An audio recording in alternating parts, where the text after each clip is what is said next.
Bonjour à tous et bonjour à toutes. Je fais une petite infidélité à l'Épître aux Corinthiens, chapitre 3, en mettant un texte de l'Évangile pour votre méditation aujourd'hui. Suis-moi. Ces mots de Christ résonnent dans le texte de l'Évangile et ils résonnent encore et toujours dans nos esprits, dans nos cœurs, dans notre vie, dans nos célébrations aussi. Suivons le Seigneur Jésus. C'est une invitation, certes, c'est aussi un défi, vous en conviendrez. Répondez à votre appel.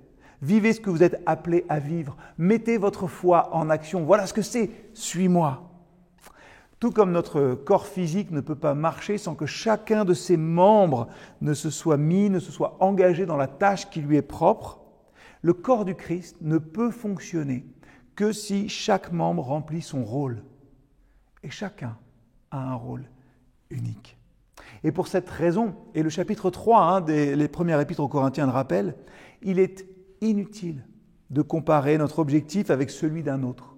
Il est inutile de comparer tel pasteur avec tel pasteur, telle église avec telle église. Paul refuse de tomber dans le piège de la comparaison. Mais Pierre, lui, est tombé dans ce piège de la comparaison un matin, vous savez, après un petit déjeuner. Et Jésus lui a répondu par une prophétie. Quand tu étais jeune, tu attachais toi-même ta ceinture et tu allais où tu voulais. Mais quand tu seras vieux, tu étendras les bras. Un autre attachera ta ceinture et te mènera où tu ne voudras pas aller. Jean 21, verset 18. Des mots forts, Ils venaient du Maître, du Seigneur lui-même, du Fils de Dieu. Et ce sont des mots que personne ne voulait entendre, y compris Pierre. Quelque chose chez ce jeune disciple voulait se détourner.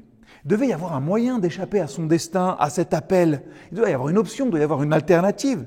Alors qu'est-ce qu'il fait ? Il tourne les yeux et autour de lui, il voit un autre disciple, celui que Jésus aimait. Et Pierre ne pouvait pas s'en empêcher, alors il a interrogé Jésus. « Et lui, Seigneur, que lui arrivera-t-il » La réponse de Jésus était pleine d'amour, mais sévère. « Si je désire qu'il vive jusqu'à ce que je revienne, que t'importe ?»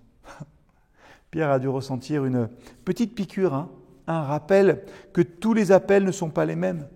Et Jésus a conclu cette discussion par un appel. « Toi, suis-moi ». Le chemin qui s'ouvrait devant Pierre était celui que lui seul pouvait parcourir.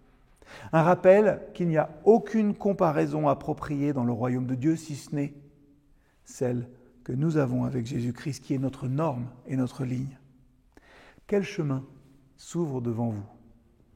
Qu'est-ce que le Seigneur vous demande ? Est-ce que vous voulez le suivre ? À quoi le Christ vous a-t-il appelé ? Prions un instant ensemble aujourd'hui. Père, pardonne-moi de me comparer aux autres. Aide-moi à te reconnaître comme la seule norme. Pardonne-moi aussi pour tous les domaines de ma vie où je désobéis. Seigneur, je le redis, je veux t'obéir. Amen.